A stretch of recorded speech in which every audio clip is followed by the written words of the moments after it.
Reverend doctor ಜೆಟಿ ಸೀಮಂಡ್ಸ್ ಕನ್ನಡ ಸಾಹಿತ್ಯ ಸಂಘದಿಂದ ಬೀದರ್ ನಗರದ ಮಂಗಲ್ಪೇಟ್ನ ರೆವರೆಂಡ್ ರಾಸ್ ಮೆಮೋರಿಯಲ್ ಹಳೆಯ ಚರ್ಚ್ನಲ್ಲಿ ಆಯೋಜನೆ ಮಾಡಲಾಗಿದ್ದ ಗ್ರಂಥ ಸಂಪಾದನೆ ಮತ್ತು ಬಿಎಲ್ ರೈಸ್ ಕುರಿತ ವಿಚಾರ ಸಂಕಿರಣ ಕಾರ್ಯಕ್ರಮ ಉದ್ಘಾಟಿಸಿ ಕಲಬುರಗಿಯ ಕೇಂದ್ರ ವಿಶ್ವವಿದ್ಯಾಲಯದ ಇತಿಹಾಸ ಮತ್ತು ಪುರಾತತ್ವ ವಿಭಾಗದ ಮುಖ್ಯಸ್ಥ ಡಾಕ್ಟರ್ ವೆಂಕಟರಾವ್ ಎಂ ಪಲಾಟಿ ಅವರು ಮಾತನಾಡಿದರು. ಸಂಶೋಧಕ ಬಿಎಲ್ ರೈಸ್ ಕರ್ನಾಟಕದ ಸಾಂಸ್ಕೃತಿಕ ರಾಯಭಾರಿಯಾಗಿದ್ದರು. ರೈಸ್ ಅವರು ರಾಜ್ಯದಲ್ಲಿ ಮೊದಲ ಬಾರಿಗೆ 9,000 ಶಾಸನಗಳನ್ನು ಸಂಗ್ರಹಿಸಿ ಅವುಗಳ ಶಾಸ್ತ್ರೀಯ ಅಧ್ಯಯನ ಮಾಡಿದರು. ಶಾಸನಗಳನ್ನು ಕಾಲಾನುಕ್ರಮವಾಗಿ ಜೋಡಿಸಿ ಆವರೆಗೆ ಕಾಲಗರ್ಭದಲ್ಲಿ ಮುಚ್ಚಿ ಹೋಗಿದ್ದ ಕರ್ನಾಟಕದ ಘನ ಸಂಸ್ಕೃತಿಯನ್ನ ಜಗತ್ತಿಗೆ ಪರಿಚಯಿಸಿದ ಶ್ರೇಯ ಅವರಿಗೆ ಸಲ್ಲುತ್ತದೆ ಎಂದು ತಿಳಿಸಿದರು. ದೇಶದಲ್ಲಿ ಮೊದಲ ಬಾರಿಗೆ ಸಾಮಾಜಿಕ, ಸಾಂಸ್ಕೃತಿಕ, ಶೈಕ್ಷಣಿಕ ಕ್ರಾಂತಿ ಮಾಡಿದ್ದು ಕ್ರೈಸ್ತ ಮಿಷನರಿಗಳು ಎಂದು ಹೇಳಿದರು. ಸತಿ ಸಹಗಮನ ಪದ್ಧತಿ, ಸ್ತ್ರೀ ಸ್ವಾತಂತ್ರ್ಯ, ವಿಧವಾ ವಿವಾಹ, ಶಿಕ್ಷಣದ ಸಾರ್ವತ್ರಿಕ ಮತ್ತು ಹೆಣ್ಣು ಶಿಶು ಹತ್ಯೆಯಂತಹ ಸಾಮಾಜಿಕ ಅನಿಷ್ಟ ಪದ್ಧತಿಗಳನ್ನು ತೊಲಗಿಸಿದ್ರು ಎಂದು ತಿಳಿಸಿದರು. ಕ್ರೈಸ್ತ ಮಿಷನರಿಗಳು ದಲಿತ, ಹಿಂದುಳಿದ, ಕೆಳವರ್ಗದ ಹಾಗೂ ಸಮಾಜದ ಅತ್ಯಂತ ಕೆಳಸ್ತರದ ವ್ಯಕ್ತಿಯ ಜೀವನಕ್ಕೂ ಬೆಲೆ ಒದಗಿಸಿಕೊಟ್ಟರು. ಆರೋಗ್ಯ ಹಾಗೂ ಶಿಕ್ಷಣವನ್ನು ಸೇವೆಯಾಗಿ ಪರಿಚಯಿಸಿದರು ಎಂದು ತಿಳಿಸಿದರು. ಬಿಎಲ್ ರೈಸ್ ಕುರಿತು ವಿಶೇಷ ಉಪನ್ಯಾಸ ನೀಡಿದ ಕರ್ನಾಟಕ ಕಾಲೇಜಿನ ಕನ್ನಡ ವಿಭಾಗದ ಮುಖ್ಯಸ್ಥೆ ಡಾಕ್ಟರ್ ಮಹಾನಂದ ಮಡಿಕೆಯವರು ಮಾತನಾಡಿ, ಬಿಎಲ್ ರೈಸ್ ಒಬ್ಬ ಮಹಾನ್ ಸಂಶೋಧಕ ಎಂದು ಬಣ್ಣಿಸಿದರು. ಕರ್ನಾಟಕದಲ್ಲಿ ಪುರಾತತ್ವ ಇಲಾಖೆ ಮುಖ್ಯಸ್ಥರಾಗಿ ದಕ್ಷತೆಯಿಂದ ತಮ್ಮ ಕರ್ತವ್ಯ ನಿರ್ವಹಿಸುತ್ತಲೇ ಸಾವಿರಾರು ಕನ್ನಡ ಶಾಸನಗಳನ್ನು ಸಂಗ್ರಹಿಸಿದರು. 1879ರಲ್ಲಿ ಪ್ರಥಮ ಬಾರಿಗೆ ಬೃಹತ್ ಸಂಪುಟ ಸಿದ್ಧಪಡಿಸಿ ಕರುನಾಡಿಗೆ ಸಮರ್ಪಿಸಿದರು ಎಂದು ತಿಳಿಸಿದರು. ಶಾಸನಗಳೆಂಬ ಮಾಹಿತಿಯೇ ಇಲ್ಲದ ಕಾಲದಲ್ಲಿ ಅವುಗಳ ಸಂಗ್ರಹ, ವರ್ಗೀಕರಣ, ಅಧ್ಯಯನ, ಪದ ಪರಿಚಯ, ವಿಶ್ಲೇಷಣೆಯೊಂದಿಗೆ ಸಂದರ್ಭ ಸಹಿತ ವಿವರಣೆ ನೀಡಿದರು. ಕರ್ನಾಟಕದ ಭವ್ಯ ಇತಿಹಾಸ ಪರಿಚಯವಾದದ್ದು ಶಾಸನಗಳಿಂದಲೇ ಎಂದು ಹೇಳಿದರು. ಕನ್ನಡ ನಾಡಿನ ಶ್ರೇಷ್ಠ ಕವಿಗಳಾದ ಪಂಪ, ನಾಗಮರ್ಮರಂತಹ ಅನೇಕ ದಿಗ್ಗಜ ಕವಿಗಳನ್ನು ನಾಡಿಗೆ ಪರಿಚಯಿಸಿದರು. ಕ್ರೈಸ್ತ ಮಿಷನರಿಗಳ ಪರಿಶ್ರಮದಿಂದಲೇ ಕನ್ನಡದ ಅನೇಕ ಅತ್ಯಮೂಲ್ಯ ಕೃತಿಗಳು ಲಭಿಸಿವೆ ಎಂದು ತಿಳಿಸಿದರು. ಪ್ರಾಕೃತ, ಸಂಸ್ಕೃತ, ಪಾಲಿ, ದೇವನಾಗರಿ ಮತ್ತು ಹಳೆಗನ್ನಡ ಲಿಪಿಗಳ ಹಸ್ತಪ್ರತಿಗಳು ಸಂಗ್ರಹಿಸಿ, ಪರಿಷ್ಕರಿಸಿ, ವಿಂಗಡಿಸಿ, ಪ್ರಕ್ಷಿಪ್ತ ಪಠ್ಯ ಬೇರ್ಪಡಿಸಿ, ಮೂಲ ಪಠ್ಯಕ್ಕೆ ಹತ್ತಿರ ಹಾಗೂ ವಿಶ್ವಾಸಾರ್ಹ ಪಠ್ಯಗಳನ್ನು ಮುದ್ರಿಸಿ ಕನ್ನಡ ಸಾರಸತ್ವ ಲೋಕಕ್ಕೆ ಸಮರ್ಪಿಸಿದರು. ಆದ್ದರಿಂದ ಕನ್ನಡ ಸಾಹಿತ್ಯ ಚರಿತ್ರೆ ಜಗತ್ತಿಗೆ ಕೆಲವು ಸಮೃದ್ಧ ಮತ್ತು ಪುರಾತನ ಭಾಷೆಗಳ ಸಾಲಿನಲ್ಲಿ ನಿಲ್ಲುವಂತೆ ಮಾಡಿದ ಬಿಎಲ್ ರೈಸ್ ಕನ್ನಡಿಗರ ಪಾಲಿಗೆ ಪ್ರಾತಃ ಸ್ಮರಣೀಯರು ಎಂದರು. ರೈಸ್ ಬದುಕಿರುವವರೆಗೆ ಕನ್ನಡದಲ್ಲಿಯೇ ವ್ಯವಹರಿಸಿದರು. ಕನ್ನಡ ಅಂದರೆ ಅವರಿಗೆ ಪಂಚಪ್ರಾಣ. ಇಂಗ್ಲಿಷರೊಂದಿಗೂ ಕನ್ನಡದಲ್ಲಿಯೇ ವ್ಯವಹರಿಸುವ ಮಟ್ಟಿಗೆ ಕನ್ನಡಮಯವಾಗಿದ್ದರು ಎಂದು ತಿಳಿಸಿದರು.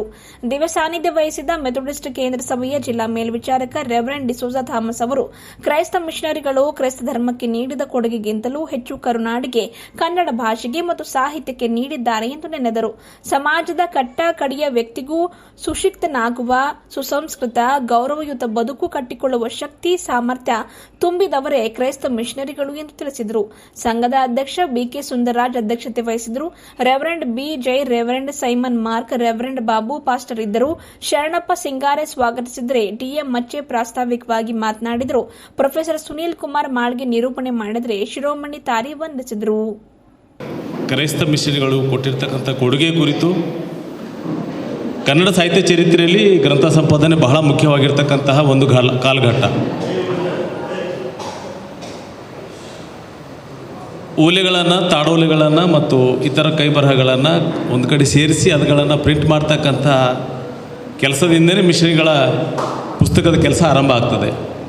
ಅಂತಹ ಅದ್ಭುತವಾದಂಥ ವಿಷಯದ ಕುರಿತು ಇವತ್ತು ನಮ್ಮ ಮಧ್ಯೆ ಒಬ್ಬರು ಕಡಗಂಚಿ ಕಲಬುರಗಿ ಕೇಂದ್ರೀಯ ವಿಶ್ವವಿದ್ಯಾಲಯದಿಂದ ಆಗಮಿಸಿದ್ದಾರೆ. ಇನ್ನೊಬ್ಬರು ಕರ್ನಾಟಕ ಪದವಿ ಕಾಲೇಜಿನ ಕನ್ನಡ ವಿಭಾಗದ ಮುಖ್ಯಸ್ಥರು ಆಗಮಿಸಿದ್ದಾರೆ. ಇವರಿಬ್ಬರು ತಮ್ಮ ಕ್ಷೇತ್ರದಲ್ಲಿ ಭಾಳ ಅದ್ಭುತವಾದಂಥ ಕೆಲಸಗಳನ್ನು ಮಾಡ್ತಾ ಇದ್ದಾರೆ.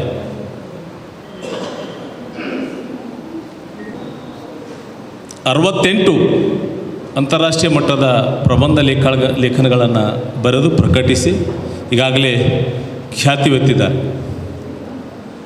ಮತ್ತು ಸುಮಾರು 13 ಪುಸ್ತಕಗಳು, ಯಾಕೆಂದರೆ ಅವುಗಳ ಹೆಸರು ಹೇಳ್ತಾ ಹೋದರೆ ಸಮಯ ಆಗ್ತದೆ. ಹೀಗಾಗಿ ಸುಮಾರು 13 ರಾಜ್ಯ, ರಾಷ್ಟ್ರ ಮತ್ತು ಅಂತಾರಾಷ್ಟ್ರೀಯ ಮಟ್ಟದಲ್ಲಿ ಪುಸ್ತಕಗಳನ್ನು ಕೂಡ ಪ್ರಕಟಿಸಿದ್ದಾರೆ. ಅದು ಕನ್ನಡದಲ್ಲಿ ಇದೆ, ಇಂಗ್ಲೀಷ್ನಲ್ಲಿ ಇದೆ.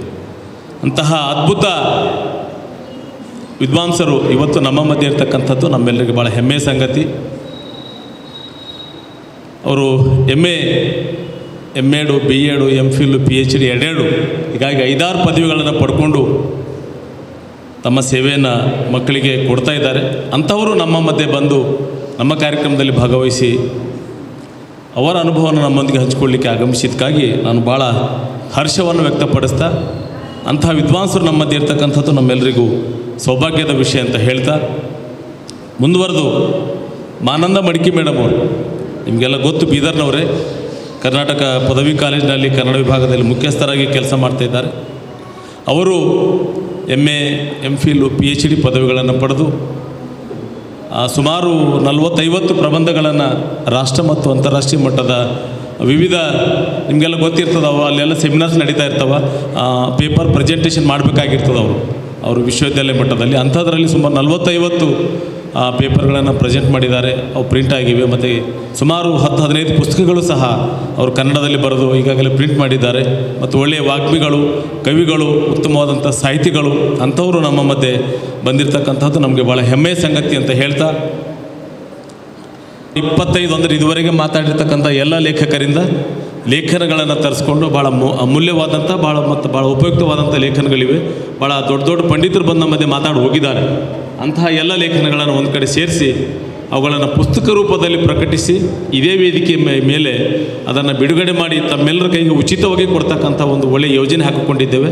ಹೀಗಾಗಿ ನಮ್ಮ ಭಾಷಣಕಾರರಲ್ಲಿ ನಾನು ವಿನಂತಿ ಮಾಡಿಕೊಳ್ತೇನೆ, ನಿಮ್ಮ ಭಾಷಣ ಮುಗಿದಾದಮೇಲೆ ನಮಗೆ ಭಾಷಣ ಮಾಡುವಾಗ ಬೇರೆ ಬರಿಬೇಕಾಗ್ತದೆ, ಅದನ್ನು ಪುಸ್ತಕ ರೂಪದಲ್ಲಿ ಬರಿಬೇಕಾದ್ರೆ ಬೇರೆ ವಿಧದಲ್ಲಿ ಬರಿಬೇಕಾಗ್ತದೆ. ಹೀಗಾಗಿ ನಿಮಗೆ ಅವಕಾಶ ಕೊಡ್ತೇವೆ, ಸಮಯ ಕೊಡ್ತೇವೆ. ದಯವಿಟ್ಟು ನಿಮ್ಮ ಲೇಖನವನ್ನು ನಮಗೆ ಕೊಟ್ಟರೆ ಅವುಗಳನ್ನು ನಾವು ಪುಸ್ತಕ ರೂಪದಲ್ಲಿ ಪ್ರಕಟ ಮಾಡ್ತಕ್ಕಂತಹ ಒಂದು ಕೆಲಸವನ್ನು ಮಾಡ್ತೇವೆ. ಮತ್ತು ನಮ್ಮ ಮಧ್ಯೆ ವಿಶ್ವವಿದ್ಯಾಲಯ ಮಟ್ಟದಲ್ಲಿ ಬೀದರ್ನಲ್ಲಿ ಕೆಲಸ ಮಾಡ್ತಕ್ಕಂಥ ಗೌಡರಿದ್ದಾರೆ. ನಮ್ಮ ತಾಲೂಕು ಕನ್ನಡ ಸಾಹಿತ್ಯ ಪರಿಷತ್ತಿನ ಗೌರವ ಕಾರ್ಯದರ್ಶಿಗಳು ಉಮೇಶ್ ಜಾಬಾ ಅವರು, PD ಅವರಿದ್ದಾರೆ. ಮತ್ತು ಭಾಷೆ, ಕನ್ನಡ ಸಾಹಿತ್ಯಕ್ಕೆ, ಕನ್ನಡ ಸಮಾಜಕ್ಕೆ, ಕರ್ನಾಟಕದ ಕಲೆ ಮತ್ತು ವಾಸ್ತುಶಿಲ್ಪಕ್ಕೆ, ಕರ್ನಾಟಕದ ಸಾಹಿತ್ಯದ ಬೆಳವಣಿಗೆಗೆ ಕೊಟ್ಟಿರುವಂಥ ಕೊಡುಗೆಗಳ ಬಗ್ಗೆ ನೀವು ಮಾತನಾಡಿದರೆ ಉತ್ತಮ ಅಂತಕ್ಕಂಥ ಅಭಿಪ್ರಾಯದೊಂದಿಗೆ ನಾನೊಬ್ಬ ಇತಿಹಾಸ ಪ್ರಾಧ್ಯಾಪಕನಾಗಿ ಈ ವಿಚಾರದಲ್ಲಿ ನನಗೆ ಮಾತನಾಡಲಿಕ್ಕೆ ಇದು ಒಂದು ಅದ್ಭುತವಾಗಿರ್ತಕ್ಕಂಥ ವೇದಿಕೆಯೂ ಹೌದು ಮತ್ತು ಇದು ಒಂದು ಅದ್ಭುತವಾದ ಕಾರ್ಯಕ್ರಮವೂ ಹೌದು. ಈ ಕಾರ್ಯಕ್ರಮದಲ್ಲಿ ಅದ್ಭುತ ಅಂತಕ್ಕಂಥ ಶಬ್ದ ಅಂತಂದರೆ ಸಾಕಷ್ಟು ಜನ ಸೇರಿಸಬೇಕು ಅಂತಕ್ಕಂಥದ್ದೇನಿಲ್ಲ. ಮಿಷನರಿಗಳು ಸಮುದಾಯೋಪಾದಿಯಲ್ಲಿ ಬಂದು ಇಲ್ಲಿ ಸೇವೆ ಮಾಡಿಲ್ಲ. ಒಬ್ಬೊಬ್ಬ ವ್ಯಕ್ತಿನೇ ಕರ್ನಾಟಕವನ್ನು ಕಟ್ಟಿದ್ದಾನೆ. ಒಬ್ಬೊಬ್ಬ ವ್ಯಕ್ತಿನೇ ಈ ಸಮಾಜಕ್ಕೆ ಒಂದು ಪ್ರಜ್ಞೆಯನ್ನು ಮೂಡಿಸಿದ್ದಾನೆ. ನಾನು ಇತಿಹಾಸದ ಕುರುಹುಗಳ ಮೂಲಕ ಮಾತನಾಡುವಂಥ ವ್ಯಕ್ತಿ. ಯಾಕಂದರೆ ನನ್ನ ಸಂಪ್ರದಾಯನೇ ಇತಿಹಾಸ, ಅದಕ್ಕೆ ಸಾಹಿತ್ಯನೂ ಸಹಿತ ಜೊತೆಗೆ ಬಂದಿರ್ತದೆ. ಕ್ರಿಶ್ಚಿಯನ್ ಮಿಷನರಿಗಳು ಅಂದ ತಕ್ಷಣ ಸಮುದಾಯದಲ್ಲಿ ಅಥವಾ ನಮ್ಮ ಸಮಾಜದಲ್ಲಿ ಇರ್ತಕ್ಕಂಥ ಒಂದು ಪರಿಕಲ್ಪನೆ ಏನು ಅಂತಂದರೆ ಧರ್ಮ ಪ್ರಚಾರ. ಇದು ಒಂದು ಸಂಕುಚಿತ ಮನೋಭಾವನೆ ಆಲೋಚನೆಯಾಗಿ ಜನ ಇವತ್ತಿಗೂ ವಿಚಾರ ಮಾಡ್ತಾರೆ. ಆದರೆ ನಾನು ಕರ್ನಾಟಕದ ವಿಷಯಕ್ಕಷ್ಟೇ ಮಾತನಾಡಲ್ಲ, ನಾನು ರಾಷ್ಟ್ರೀಯ ಮಟ್ಟದಲ್ಲಿಯೂ ಸಹಿತ ಮಾತನಾಡುತ್ತಾ ನಿಮಗೆ ಕರ್ನಾಟಕದ ವಿಷಯಗಳ ಬಗ್ಗೆ ಕೆಲವೊಂದು ಉದಾಹರಣೆಗಳು ಕೊಡ್ತೀನಿ. ಈ ವಿಚಾರದಲ್ಲಿ ನಾನು ಮಾತನಾಡಬೇಕಂತಕ್ಕಂಥದ್ದು ಇದು 1 ತಾಸಿನಲ್ಲಿ ಮಾತನಾಡತಕ್ಕಂಥ ಕಾರ್ಯಕ್ರಮ ಮತ್ತು ವಿಷಯವಲ್ಲ ನಾನು ಕೊಟ್ಟಿರ್ತಕ್ಕಂಥದ್ದು. ಇದಕ್ಕೆ ತಿಂಗಳ ಗಂಟಲೆ ಒಂದೊಂದು ದಿನಗಟ್ಟಲೆ ಮಾತಾಡಿದರೂ ಸಹಿತ ವಿಷಯ ಅಷ್ಟೊಂದು ಹಂಚಿಕೊಳ್ಳಿಕ್ಕೆ ಸಾಧ್ಯ ಇರಲಾರ್ದಕ್ಕಂಥ ಮಾತು. ಆದರೆ ನನಗಿರ್ತಕ್ಕಂಥ ಅನುಭವ ಮತ್ತು ನನಗಿರ್ತಕ್ಕಂಥ ಒಂದು ವಿಷಯದ ಪ್ರಜ್ಞೆಯ ಬಗ್ಗೆ ಮಾತನಾಡೋದಾದರೆ ನಾನು ಸಾಧ್ಯ ಆದಷ್ಟು ಮುಖ್ಯಾಂಶಗಳನ್ನು ನಿಮ್ಮೆದುರು ನಾನು ಪ್ರಸ್ತುತಪಡಿಸುತ್ತಾ ನನ್ನ ವಿಚಾರಗಳನ್ನು ನಿಮ್ಮೊಂದಿಗೆ ಹಂಚಿಕೊಳ್ಳತಕ್ಕಂಥ ಒಂದು ಸಣ್ಣ ಪ್ರಯತ್ನ. ಮಾನ್ಯರ ಮೆದುರು ಅಂತಕ್ಕಂಥದ್ದಾದರೆ ಭಾರತದ ವಿಷಯಕ್ಕೆ ಬಂದ ಹಾಗೆ ಅನೇಕ ಸಾಮಾಜಿಕ ಸುಧಾರಣೆಗಳು ಮತ್ತು ಸಾಹಿತ್ಯಿಕ ವಿಕಾಸಗಳು ಆಗಿರತಕ್ಕಂಥದ್ದು ನೋಡ್ತೀವಿ ನಾವು. ರಾಜ ಮಹಾರಾಜರುಗಳ ಕಾಲದಲ್ಲಿ ನಾವು ನಮ್ಮ ಸಾಮಾಜಿಕ ಸುಧಾರಣೆ ಅಂತಕ್ಕಂಥದ್ದು ಕ್ರಿಶ್ಚಿಯನ್ ಮಿಷನರಿಗಳು ಬರೋದಕ್ಕಿಂತ ಮುಂಚೆ ನಾವು ಭಕ್ತಿಯ ಮೂಲಕ ಮತ್ತು ವಿವಿಧ ಧಾರ್ಮಿಕ ಸಂಪ್ರದಾಯಗಳ ಪ್ರಚಾರದ ಮೂಲಕ ನಾವು ಸಮಾಜದ ಸುಧಾರಣೆಗೆ ಕೇಂದ್ರೀಕೃತಗೊಳಿಸಿಬಿಡ್ತಿದ್ವಿ. ನಮಗೆ ಕ್ರಿಶ್ಚಿಯನ್ ಮಿಷನರಿಗಳು 16ನೇ ಶತಮಾನದವರೆಗೆ ಕ್ರಿಶ್ಚಿಯನ್ ಮಿಷನರಿಗಳು ಭಾರತದ ಬಳಿ ಬರಲಿಕ್ಕೆ, ಕ್ರಿಶ್ಚಿಯಾನಿಟಿ ಭಾರತಕ್ಕೆ ಬಂದಿದ್ದು ಕ್ರಿಸ್ತ ಶಕ 52ರಲ್ಲಿ ಸೈಂಟ್ ಥಾಮಸ್ ಬಂದಿರತಕ್ಕಂಥದ್ದು ಇಲ್ಲಿಗೆ ಅಲ್ಲಿನಿಂದ ನಾವು 1600 ವರ್ಷಗಳ ಕಾಲ ಬೇಕು ಬೈಬಲ್ ಅಂತಕ್ಕಂಥದ್ದು ಭಾರತದಲ್ಲಿ ಪರಿಚಯಿಸಲಿಕ್ಕೆ. ಯಾಕಂದರೆ ಅದಕ್ಕೆ ವೈಜ್ಞಾನಿಕ ಮತ್ತವಾದಂಥ ಕಾರಣಗಳಿದ್ದಾವೆ. ಬೈಬಲ್ ಅಂತಕ್ಕಂಥದ್ದು ಕೈಯಿಂದ ಬರದೇ ಹಂಚಲೇಬೇಕಾಗಿತ್ತು. ಬರವಣಿಗೆ ಎಕ್ಸ್ಪರ್ಟ್ನೆಸ್ಸು ಮತ್ತು ಟೆಕ್ನಿಕಲ್ ಟರ್ಮಿನಾಲಜಿ ಅನ್ನೋದು ಭಾಳ ಕಷ್ಟವಾಗಿತ್ತು ಬರೀತಕ್ಕಂಥದ್ದು. ಆ ಒಂದು ತಾಂತ್ರಿಕ ವಿಷಯಕ್ಕೆ ಅನುಗುಣವಾಗಿ ನಾವು ಲೇಟಾಗಿ 16ನೇ ಶತಮಾನಕ್ಕೆ ಬರ್ತೀವಿ ನಾವು.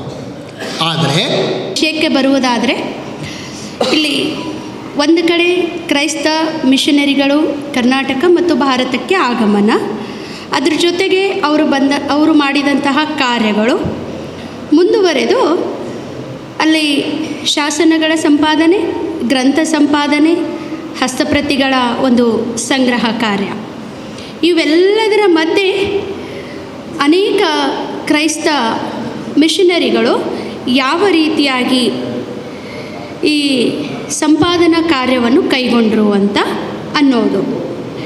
ಆ ಭಾರತಕ್ಕೆ ಬಂದಂತಹ ಕ್ರೈಸ್ತ ಮಿಷನರಿಗಳ ಆಗಮನ ಜಲಮಾರ್ಗದ ಒಂದು ಶೋಧದ ನಂತರ ಒಂದು ಪೂರ್ವ ಪಶ್ಚಿಮ ರಾಷ್ಟ್ರಗಳು ಅಲ್ಲಿ ಒಂದಾದವು. ಅಲ್ಲಿ ರೋಮನ್ ಕ್ಯಾಥೋಲಿಕ್ ಮಿಷನ್ನು, ಪ್ರೊಟೆಸ್ಟೆಂಟ್ ಮಿಷನ್ ಸಂಸ್ಥೆ, ಲಂಡನ್ ಮಿಷನ್ ಸಂಸ್ಥೆ, ವೆಸ್ಲಿಯನ್ ಮೆಥೋಡಿಸ್ಟ್ ಮಿಷನ್ ಸಂಸ್ಥೆ, ಸರ್ ಹೇಳಿದಾಗೆ ಬ್ಯಾಸಿಲ್ ಮಿಷನ್ ಸಂಸ್ಥೆ, ಇವೆಲ್ಲ ಸಂಸ್ಥೆಗಳು ಇಲ್ಲಿ ಒಂದು ಕಾರ್ಯತತ್ಪರರಾಗಿದ್ದು ನಾವು ಇತಿಹಾಸದ ಪುಟಗಳನ್ನು ತೆರವಿ ಹಾಕಿದಾಗ ನಮಗೆ ಮನವರಿಕೆ ಆಗ್ತದೆ. ಈ ಭಾರತದಲ್ಲಿ ಪಾದಾರ್ಪಣೆ ಮೊದಲ ಬಾರಿಗೆ ನನ್ನ ಒಂದು ಅಧ್ಯಯನದ ಒಂದು ಪ್ರಕಾರ ಮೊದಲ ಬಾರಿಗೆ ಮಿಷನರಿ ಎಂದರೆ ಯೇಸು ಕ್ರಿಸ್ತನ 12 ಜನ ಶಿಷ್ಯರಲ್ಲಿ ಒಬ್ಬರಾದಂತಹ ಸಂತ್ ಥಾಮಸ್ ಅವರು ಮೊದಲನೆಯ ಬಾರಿಗೆ ಈ ಒಂದು ಭಾರತದಲ್ಲಿ ಪಾದಾರ್ಪಣೆ ಮಾಡಿರುವಂಥದ್ದು. 16ನೇ ಶತಮಾನದಲ್ಲಿ ಅವರು ಆಗಮಿಸಿ ಮಲಬಾರ್ ಅನ್ನೋ ಒಂದು ತೀರದಲ್ಲಿ ಅವರು ವಾಸ ಮಾಡ್ತಾಯಿದ್ರು. ಇವರ ಒಂದು ಕಾರ್ಯಗಳು ಅಲ್ಲಿ ಮಾಡಿರೋದು ನಾವು ನೋಡ್ತೀವಿ. ಕನ್ನಡ ಒಂದು ನಾಡಿನಲ್ಲಿ ಮೊದಲ ಬಾರಿಗೆ ಪಾದಾರ್ಪಣೆ ಮಾಡಿದವರು ರೋಮನ್ ಕ್ಯಾಥಲಿಕ್ ಮಿಷನರಿ ಎಂದರೆ ಲಿಯೋನಾರ್ಡೋ ಸಿನ್ನಾಮಿ ಅಂತ ಅನ್ನೋರು. ಅವ್ರು ಗೋವಾ ಮೂಲಕವಾಗಿ ಕರ್ನಾಟಕಕ್ಕೆ ಬಂದ ಮಿಷನರಿ, ಮೂಲತಃ ಇಟಲಿ ಇದವರು. ಅವರು ಕನ್ನಡ ನಾಡಿಗೆ ಈ ಪ್ರಥಮವಾಗಿ ಬಂದಂತಹ ಕನ್ನಡದಲ್ಲಿ ಕೃತಿ ರಚನೆ ಮಾಡಿದಂತಹ ಆದ್ಯ ರಚನಾಕಾರರು ಇವರು ಆಗಿರ್ತಾರೆ ಅಂತ ಅನ್ನೋದು. ಸರ್ ಅವರು ಸಾಮಾಜಿಕವಾಗಿ, ಐತಿಹಾಸಿಕವಾಗಿ, ಆಮೇಲೆ ಸಾಂಸ್ಕೃತಿಕ ಹಿನ್ನೆಲೆಯಲ್ಲಿ ಎಲ್ಲ ಮಿಷನರಿಗಳ ಕಾರ್ಯವನ್ನು ಅವರು ಅಲ್ಲಿ ಹೇಳಿದ್ದಾರೆ. ನಾನು ಕೇವಲ ಒಂದು ಸಾಹಿತ್ಯಿಕ ದೃಷ್ಟಿಕೋನವನ್ನು ಇಟ್ಕೊಂಡು ಒಂದು ಅಂಶ ವಿವಿಧ ನೆಲೆಗಳಲ್ಲಿ ವಿವಿಧ ಮಗ್ಗಲುಗಳಲ್ಲಿ ಅದನ್ನು ಅಧ್ಯಯನ ಮಾಡಬಹುದು. ಒಂದೇ ಅಂಶವನ್ನು ನಾನು ಕೇವಲ ಒಂದು ಸಾಹಿತ್ಯಿಕ ದೃಷ್ಟಿಯನ್ನು ಇಟ್ಕೊಂಡು ಇಲ್ಲಿ BL ರೈಸರನ್ನು ನಿಮ್ಮ ಎದುರು ಬಿಚ್ಚಿಡಲು ಪ್ರಯತ್ನ ಮಾಡ್ತೀನಿ. ಈ ಕನ್ನಡ ನಾಡಿನ ಒಬ್ಬ ಶ್ರೇಷ್ಠ ಸಂಶೋಧಕರಲ್ಲಿ BL ರೈಸರು ಒಬ್ಬರು. ಕನ್ನಡದ ಒಂದು ಘನತೆಯನ್ನು ಜಾಗತಿಕ ಮಟ್ಟದವರೆಗೂ ವಿಸ್ತರಿಸುವಂತಹ ಖ್ಯಾತಿ ಇವ್ರದ್ದಾಗಿದೆ ಅಂತ ಅನ್ನೋದು. ಕನ್ನಡ ಸಾಹಿತ್ಯ ಸಂಶೋಧನಾ ಶಿಕ್ಷಣ ಕ್ಷೇತ್ರಕ್ಕೆ ಉತ್ತುಂಗ ಮಟ್ಟಕ್ಕೆ ಒಯ್ದಂತಹ ಖ್ಯಾತಿ ಇವರಿಗೆ ಏನಾಗ್ತದೆ ಅಂತಂದರೆ ಸಲ್ತದೆ ಅಂತ ಅನ್ನೋದು. ಇವರು ಬೆಂಜಮಿನ್ ರೈಸ್ ಅವರ ಒಂದು ಹಿರಿಯ ಮಗ BL ರೈಸ್ ಅವರು.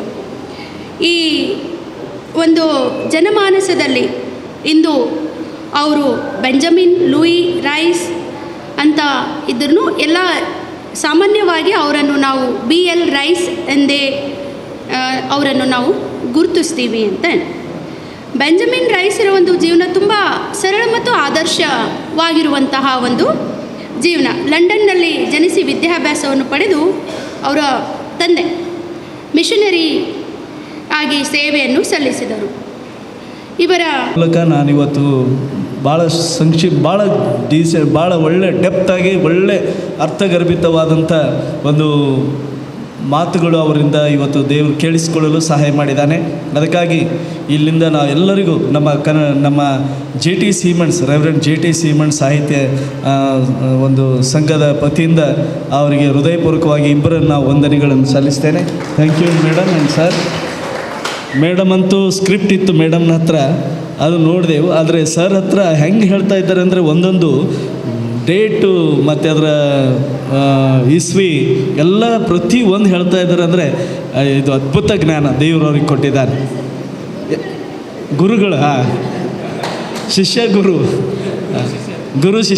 ಶಿಷ್ಯ ಇಲ್ಲ, ಭಾಳ ರಿಯಲಿ ಸರ್ ನಮ್ಗೆ ಭಾಳ ಖುಷಿ ಆಯಿತು. ಇವತ್ತು ನಮ್ಮ ರೆವರೆಂಡ್ JT ಸೀಮೆಂಟ್ಸ್ ಕನ್ನಡ ಸಾಹಿತ್ಯ ಸಂಘ ಬೀದರ್ ನಾವು ಮಿಸ್ಟರ್ BK ಸುಂದರ್ ಸರ್ ಅವರಿಗೂ ಮತ್ತು ಮಿಸ್ಟರ್ ಮಚ್ಚೆ ಸರ್ ಅವರಿಗೆ ಭಾಳ ವಂದನೆ ಹೇಳ್ತೇನೆ. ಒಳ್ಳೆ ವ್ಯಕ್ತಿಗಳನ್ನು ನೀವು ಗುರುತಿಸಿ ನಮ್ಮ ಮಧ್ಯದಲ್ಲಿ ಕರೆದುಕೊಂಡು ಬಂದಿದ್ದೀರಿ. ಇವತ್ತು ಅನೇಕರು ಇವತ್ತು ಭಾಳಷ್ಟು ಪಾಯಿಂಟ್ಸ್ಗಳು ಬರ್ಕೋತಾ ಇದ್ದಾರೇನೋ ಅಂತ ನಾನು ಅಂದೆ. ಆದರೆ ಯಾರು ಬರ್ಕೊಂಡಿಲ್ಲ, ಎಲ್ಲರೂ ನೆನಪಿಟ್ಕೊಂಡು ಕಾಣಿಸ್ತೀರಿ ಮನಸ್ಸಿನಾಗೆ. ಬರ್ಕೋಬೇಕಿಂತ ಭಾಳ ಇಂಪಾರ್ಟೆಂಟ್ ವಿಷಯಗಳು ಥ್ಯಾಂಕ್ ಯು ಸರ್. ನಮ್ಮ BK ಸರ್ ಅವರು ಏನಿದ್ರು ನೋಟ್ ಮಾಡ್ತಾನೆ ಇರ್ತಾರೆ, ಅವ್ರದ್ದು ಅಭ್ಯಾಸ. ಹೀಗಾಗಿ ಮಚ್ಚೆ ಸರ್ ಅವರು ಇಬ್ಬರು ಭಾಳಷ್ಟು ಶ್ರಮ ವಹಿಸಿ ಮತ್ತು ಇಲ್ಲಿವರೆಗೆ ಇಷ್ಟು ದೊಡ್ಡ ಮಟ್ಟದಲ್ಲಿ ಬೆಳೆಸ್ತಾ ಇದ್ದಾರೆ. ನಾನು ಅವರಿಗೆ ಅಭಿನಂದನೆ ಹೇಳ್ತೇನೆ. ದೇವರು ಅವರಿಗೆ ಆಶೀರ್ವಾದ ಮಾಡಲಿ. ಮತ್ತು ಬಂದಂಥ ನಮ್ಮ ರಿಸೋರ್ಸ್ ಪರ್ಸನ್ಸ್ ಆಗಿರುವಂಥ ಪ್ರೊಫೆಸರ್ ವೆಂಕಟರಾವ್ ಸರ್ ಅವರನ್ನು ಮತ್ತು ಮಹಾನಂದ ಮೇಡಮ್ ಅವರನ್ನು, ಅವರ ಕುಟುಂಬಗಳನ್ನು ದೇವರ ಆಶೀರ್ವಾದ ಮಾಡಿ ನಡೆಸಲಿ ಎಂಬುದೇ ನಮ್ಮ ಪ್ರಾರ್ಥನೆ. ಇದೇ ನಾವು ಶುಭ ಹಾರೈಸ್ತೇವೆ. ಇನ್ನು ಅಧಿಕ ಆಶೀರ್ವಾದಗಳು ದೇವರು ನಿಮ್ಮ ಕುಟುಂಬಕ್ಕೂ ನಿಮ್ಮ ಮಕ್ಕಳಿಗೂ ಅವರ ಭವಿಷ್ಯ ಎಲ್ಲ ದೇವರ ಆಶೀರ್ವಾದ ಮಾಡಲಿ ಅಂಥೇಳಿ ದೇವರಲ್ಲಿ ನಾವು ಹಿಂಗಾಗಿ ಪ್ರಾರ್ಥಿಸ್ತೇವೆ. ಮತ್ತೊಂದು ಸಾರಿ ಎಷ್ಟು ತಾಳ್ಮೆಯಿಂದ, ಎಷ್ಟು ಶಾಂತ ರೀತಿಯಿಂದ ನೀವು ಎಷ್ಟು ಸಮಾಧಾನವಾಗಿ ಕುಳಿತಿದ್ದೀರಿ ಅಂದರೆ ನಿಮಗೊಂದು ಚಪ್ಪಾಳೆ ಹಿಡಿಬೇಕಾಗಿದೆ. ಅದಕ್ಕಾಗಿ ರಿಯಲಿ ಮತ್ತು ಇಷ್ಟು ಒಳ್ಳೆಯ ವಿಷಯಗಳು ಇವತ್ತು ನಾವು ಕೇಳಿದ್ದೇವೆ. BL ರೈಸ್ ಬಗ್ಗೆ ನಾವು ಕೇಳಿಲ್ಲ, ನಾನಂತೂ ಕೇಳಿಲ್ಲ, ನೀವು ಕೇಳಿರ್ಬೋದು. BL ರೈಸ್ ಆಗಲಿ, BH ರೈಸ್ ಆಗಲಿ, ಅವ್ರ ತಂದೆ ಅವ್ರ ಮಗ ಒಬ್ಬರು ದೇವರ ಸೇವೆ ಮಾಡಿದರೆ, ಇನ್ನೊಬ್ಬರು ನಮ್ಮ ಕರ್ನಾಟಕದಲ್ಲಿ ದೊಡ್ಡ ಒಂದು ಶಾಸನಗಳು ಮತ್ತು ಆರ್ಕಿಯಾಲಜಿಸ್ಟು, ಎಜುಕೇಷನಲಿಸ್ಟ್ ಮತ್ತು ಒಳ್ಳೆಯ ಒಬ್ಬ ವ್ಯಕ್ತಿ ಏನೇನು ಸಂಪಾದನೆ ಮಾಡಿದ್ದಾನೆ, ಏನೇನು ಅಚೀವ್ಮೆಂಟ್ಸ್ ಮಾಡಿದ್ದಾರೆ ಅದ್ರ ಬಗ್ಗೆ ಇವತ್ತು ನಾವು ಕೇಳಿಸ್ಕೊಂಡಿದ್ದೇವೆ. ಒಬ್ಬ ವೈಟ್ ಮನುಷ್ಯ ಬ್ರಿಟಿಷ್ ಇಲ್ಲಿ ಭಾರತ ದೇಶಕ್ಕೆ ಬಂದು ಎಷ್ಟು ದೊಡ್ಡ ಕನ್ನಡದ ಬಗ್ಗೆ ಎಷ್ಟು ಗೌರವ ಅಭಿಮಾನ ಅವ್ರಿಗಿಂತ ನಮಗೆಷ್ಟು ಇರಬೇಕು. ಅಂದರೆ ಅವರು ಎಲ್ಲ ಭಾಷೆಗಳು ಕಲಿತು ಕನ್ನಡ ಎಷ್ಟು ಕಲಿಯಕ್ಕೆ ಎಷ್ಟು ವರ್ಷಗಳು ತಿಂಗಳುಗಳು ಹಿಡಿದಿರ್ಬೇಕು ಅವರಿಗೆಲ್ಲ. ಆದರೂ ಸಹ ದೇವರು ಇಷ್ಟು ಒಳ್ಳೆ ಬುದ್ಧಿಜೀವಿಗಳು, ಮಿಷನರಿಗಳು, ಅವ್ರು ಮಾಡಿದ ತ್ಯಾಗ, ಅವ್ರು ಮಾಡಿದಂಥ ಒಂದು ಡೆಡಿಕೇಶನ್, ಕಮಿಟ್ಮೆಂಟ್ ನಾವು ಇವತ್ತು ಎಂದೂ ಮರೀಲಿಕ್ಕೆ ಸಾಧ್ಯ ಇಲ್ಲ. ಈಗ ನಾವು ನೆನಪು ಮಾಡಬೇಕು, MD ರಾಸ್ ನಮ್ಮ ಮಿಷನರಿ, ನಮ್ಮ ಈ ಒಂದು MD ರಾಸ್ ಮೆಮೋರಿಯಲ್ ಚರ್ಚ್ ಇದೆ ಇದು. ಮತ್ತು CA ಕುಕ್ ಅವರು, ನಮ್ಮ ಜೈಕರತ್ನಂ ಸರ್ರಿಗೂ ಭಾಳ